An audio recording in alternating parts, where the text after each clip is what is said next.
I'm gonna keep going with our fantasy reading of The Thief of Always. I know it was really action-packed last time, and I can't wait to see how the story is going.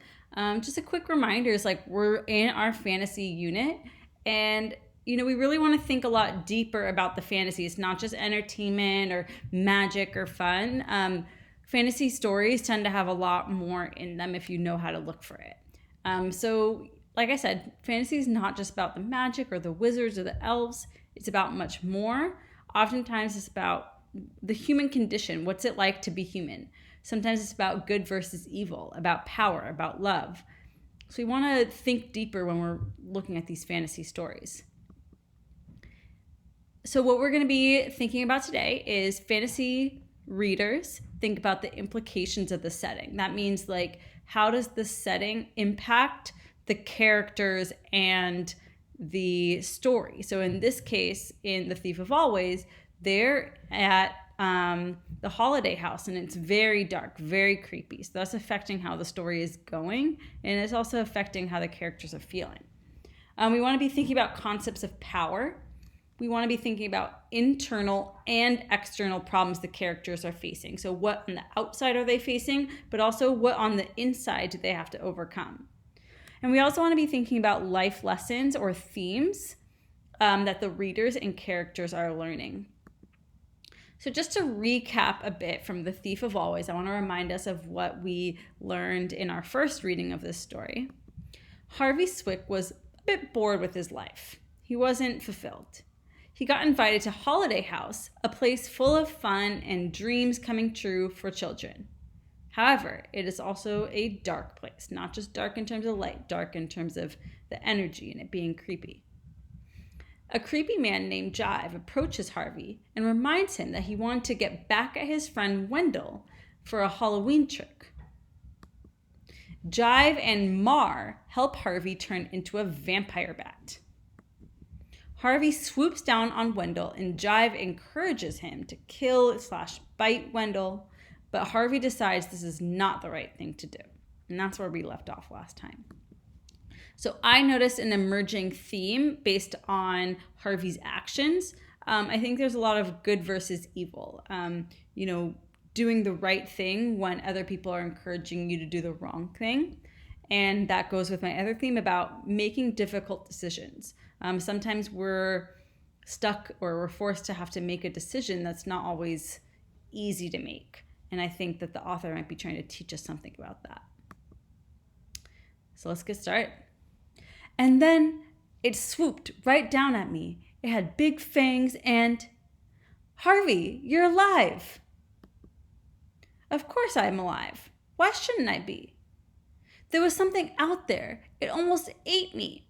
I thought maybe I'd eaten you. Nope, not a nibble. I'm so glad you're my best friend for always.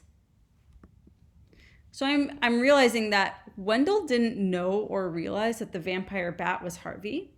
He was actually worried about Harvey and if he was okay, and he reassures Harvey that they are good friends.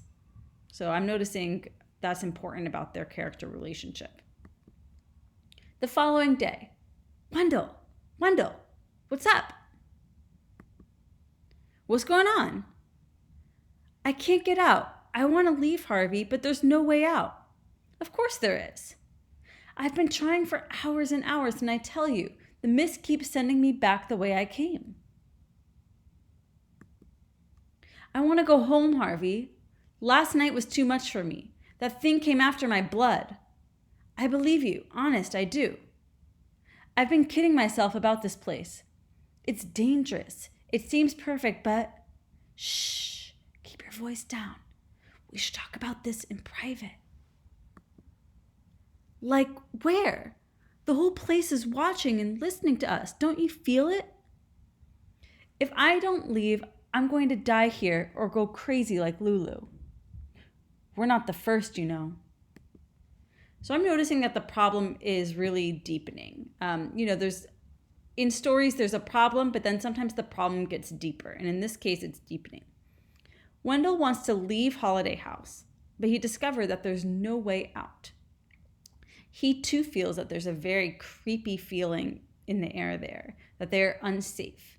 And this connects with what the author had mentioned earlier, that something dark is going on with their friend Lulu. She's there, but they don't really know where she is or what's happening with her. It seems like something bizarre is going on with her. What about all the clothes we use for Halloween? They belong to kids like us.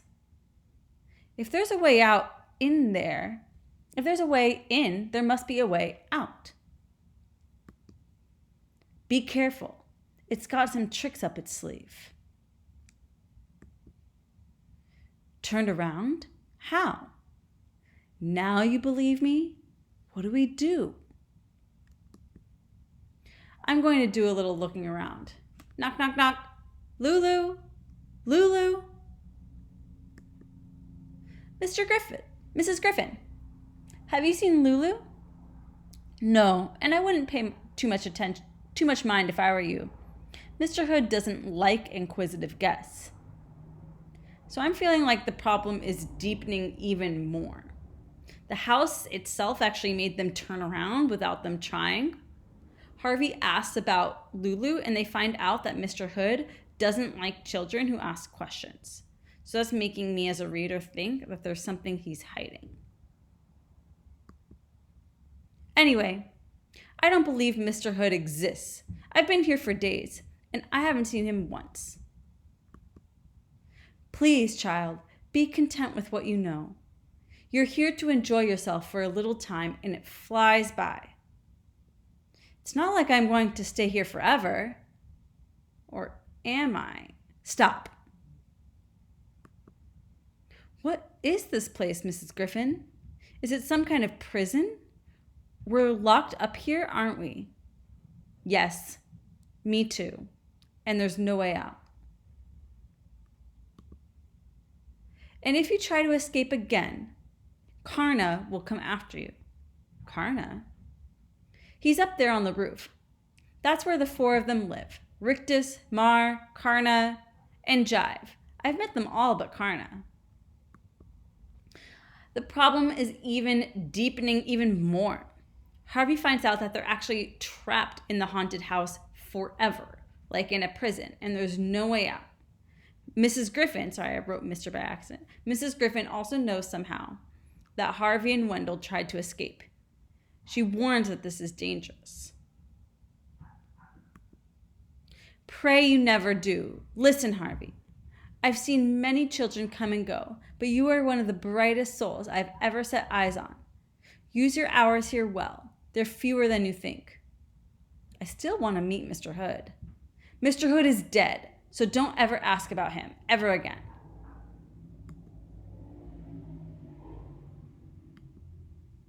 Actually, I want to go back to this slide because I'm noticing, based on this image, it looks like it was hard for Mrs. Griffin to convey and tell this information. It looks like she feels sad about the state that Harvey's in, and she feels sad about having had to tell him.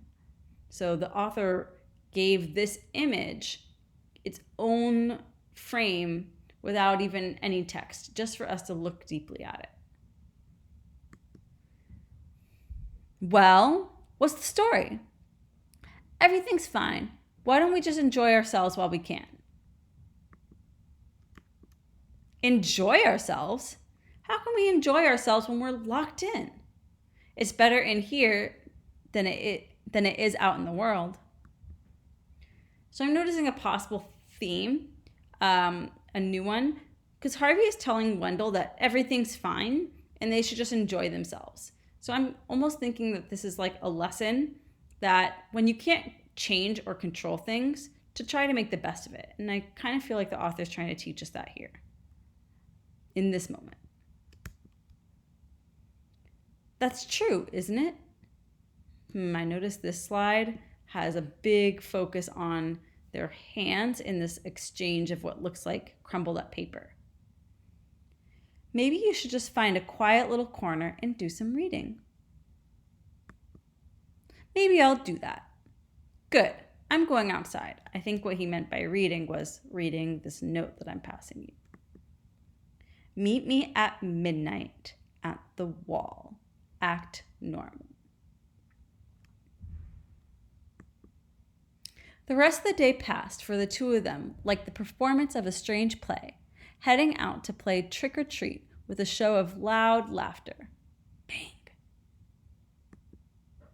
And spending what they hoped would be their last Christmas in the house.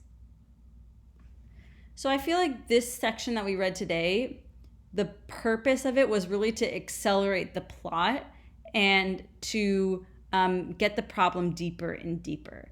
So authors have different purposes for different sections of a book, and I feel like this one, they really wanted to show us how the problem got deeper and deeper. We found out that they couldn't get out. They tried. It turned them around. Then they found out they're actually locked in there forever. Mr. Hood is supposedly dead. So we got a lot of information as readers in this chapter, and it kind of left us with a cliffhanger of what they hope to be their last Christmas in this house. And I can't wait to find out what happens next time. What you're going to do as your short response is answer this question. After speaking with, Mrs. Griffin, what tone did Harvey take communicating with Wendell, and why? So when I say tone, I'm saying like, what was he like when he was communicating with Harvey? What was his tone? Use 2 details from the text to support your response. And be sure you say, why did he take that tone? Thank you for joining me today. Happy Friday, 5th graders. Have a wonderful weekend. Stay safe. Wear a mask outside.